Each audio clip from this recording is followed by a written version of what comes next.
Have you ever questioned who you are? Some of you may relate more to this question than others. Actually, many of you may have already experienced an identity crisis to its fullest extent. But nonetheless, there are probably still many of you who find it hard to understand what exactly happened and why it happened in the first place. Because, you see, an identity crisis is a personal conflict unlike any other. It is an overwhelming experience that is extremely hard to endure and even harder to understand. It's definitely not something that can be easily described by words, but I think that the imagery of a campfire does it a lot of justice. The fire representing the positive and negative stressors of life that are constantly burning through the wood that represents our being in its entirety. And just like a campfire, if the flame burns at just the right speed, and if we keep adding just the right materials to be burned, the fire keeps going, never giving in. But if we overdo it and let the fire run wild, it will quickly burn through us and only leave behind our core self, the essence that we're made of when all the stresses are taken away, the embers that perfectly represent who we truly are. And it's here now that we can and will most effectively question ourselves, question who we are and what we want, question everything about our lives and everything about ourselves. It becomes a crucial moment of crisis that is incredibly hard to grasp, but there is one Avatar: The Last Airbender episode that displayed this conflict beautifully well. The episode called The Beach. Like waves washing away the footprints on the sand, Ember Island gives everyone a clean slate. Ember Island reveals the true you. The beach starts off with our main gang of villains going on vacation on Ember Island. They're being forced to take some time off, but most of them don't seem very excited by it. And it makes sense. After all, these 4 teenagers, Azula, Ty Lee, Mei and Zuko, are victims of the conflict that they were born into. They've always had to put aside their adolescent angst and focus their time and effort on the 100-year-long war.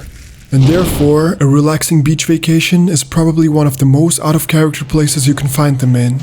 That being said though, they nonetheless accept their situation and try to make the best of it.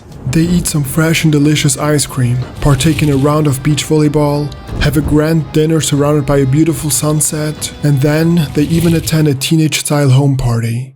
Actually, at this point, you could have even forgotten that these are teenagers who have been scarred and fundamentally changed by the war. You could almost assume that they're just regular teens. But this notion is quickly dismissed once we realize how they behave around others of their age. Because at this party, everyone is completely outside their element. They don't know how to behave around other people, and this fact alone already stirred up a great variety of emotions. And eventually, after some very awkward and uncomfortable experiences, they all leave the party and regroup at the beach to have a serious and long overdue talk by the campfire. Those summers we spent here seems so long ago. So much has changed. Come down to the beach with me. Come on, this place is depressing. This entire scene is one of the most emotionally charged ones in all of Avatar, and the reason for it is quite clear. It's because it perfectly grasps the identity crisis most of us will one day inevitably encounter. But before we move any further, I'd like to define this term for anyone who's not quite sure what it's supposed to mean. Because it is a fair question. What even is an identity crisis?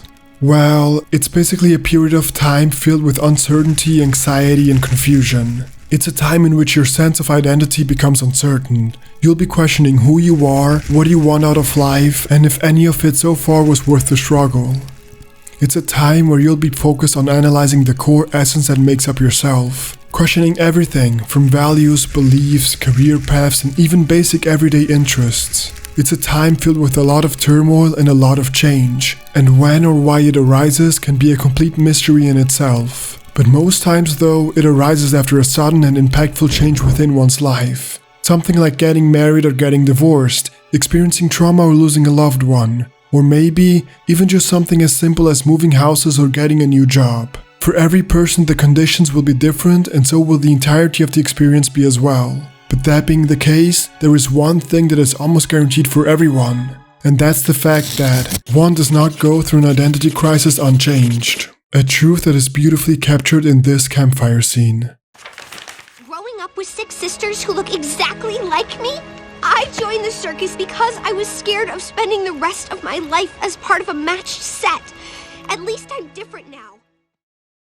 We are first told about Ty Lee's inner turmoils, As a septulet, she's someone who grew up with 6 sisters that look exactly like her, and so her entire life all she wanted was to be different, to stand out and develop her very own and unique personality. And this is also what led her to join the circus and what led her to have this flowery and upbeat personality of hers. But this amount of attention can sometimes be overwhelming even for her, something we see manifest itself at the party when she knocks away all the boys.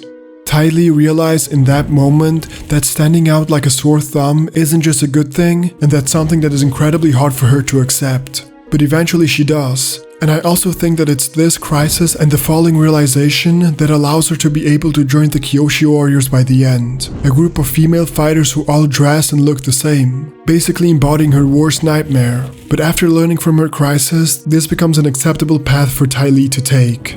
A path where she can simply focus on who she truly is and not on who she pretended to be. What do you want from me?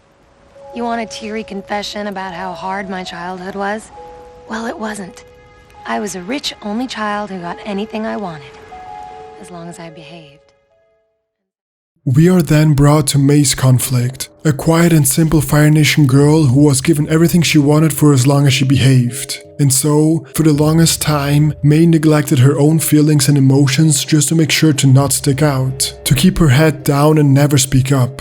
But she herself realized in this scene how this can come back to haunt her. Because if you never speak up and never stand up for yourself, everyone else will just walk all over you. And it's this realization that allowed her to lash out at Azula and allowed her to defend Zuko later on in the season. Because if she had never gone through the crisis she did, I don't think she would have gone against Azula's wishes and saved Zuko later on. I should be happy now, but I'm not. I'm angrier than ever and I don't know why. Who are you angry at, Zuko? Everyone. I don't know. Answer the question, Zuko. Talk to us. Come on, answer the question. Come on, answer it.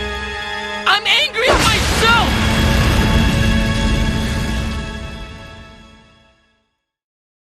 Well, and we now turn to Zuko, probably the most conflicted of them all, a young man who has spent a good portion of his life chasing after honor, a quality that he's supposed to get once he turns in the Avatar, and now that he apparently regained it and also regained his father's respect, he feels, ironically enough, less honorable than he ever did. And why? Because he betrayed and sold out the one and only person who had always seen true honor within him. And so, Zuko's now at a point where his conflict has turned into a full-blown existential crisis. He doesn't know what to believe. He doesn't even know right from wrong anymore. And this self-reflection of himself is only making him angrier. And while it's true that Zuko has the biggest intrapersonal conflict, he's also the one that ends up going through the biggest amount of change because of it. After all, not short after, he joins our main gang and basically turns his entire life upside down. A moment in his life that he probably never saw coming. My own mother thought I was a monster. She was right, of course, but it still hurt. And last but not least, we have Azula. And while I think that for Zuko this campfire talk was close to the climax of his crisis, and for May and Ty Lee the crisis was probably somewhere around the halfway point, I think that this entire day has only been the beginning of Azula's true crisis. It was on this day that she realized that there was something off about herself, that she isn't perfect, that she can't talk to boys and behave like a regular teenager. And it was also on this day that she admitted to herself that she had been hurt by her mother. But all of this is also why we don't get a big and dramatic exposure from her. Why she doesn't change at all afterwards. Because it's too early on for her to admit anything major about herself. It's too early on for her to realize that she needs to change. But nonetheless, this talk is the first domino that was tumbled over and that inevitably led to Azula's mental, spiritual, and physical defeat at the end of the show. Because even perfect Princess Azula has some inner turmoil that she refused to deal with. An inner conflict that we all inevitably go through. What Lo and Lee said came true. The beach did help us learn about ourselves. I feel all smoothed. I'll always remember this. A crisis of identity is not an easy ordeal to have to experience. That being the case though, we can all benefit from them. Because whenever we are taken into a conflict as existential as this one, is when we can most efficiently analyze ourselves and in turn change what is in need of changing. And trust me, you will want to change. Because if you don't do it and spend too much time denying and suppressing it, you'll only end up like Azula, in a state of complete denial that in the worst of cases will only lead to complete madness. But how do you deal with it, you may ask? Well, whenever you get to the point where the fires of your life have burned completely through the lumber and have left nothing back but embers, is when you'll be able to clearly look at yourself. After all, trying to gaze into the fire with open eyes is almost impossible. But looking at the embers that are left, now that, well, it's almost calming, isn't it? But don't just get stuck with only analyzing. Don't just accept the current situation and let your embers burn out. What you need to do is to ask yourself some very important questions. Questions like, who are you? And what do you want? What do you want to make out of yourself? What is the purpose of your life? Take the time you need to answer those questions, and if necessary, find support within people you trust. Don't think that you have to go through this on your own. You don't. But whatever you do, just make sure to find something meaningful and worthwhile within yourself, so that you can then ignite the fire anew. Because whilst the fire was what burned you out in the first place, it is also the fire that keeps you alive and keeps you going. So don't fear it, but rather embrace it. Because it'll be this exact fire which will allow you to find patterns within the embers and make up your inner self. The embers that will allow you to start fresh. The embers that will allow you to better understand yourself, and from the ashes allow you to create a better version of yourself. The embers that will completely redefine your identity. After facing the fires of life, a strong spirit always remembers that it can start anew from the embers.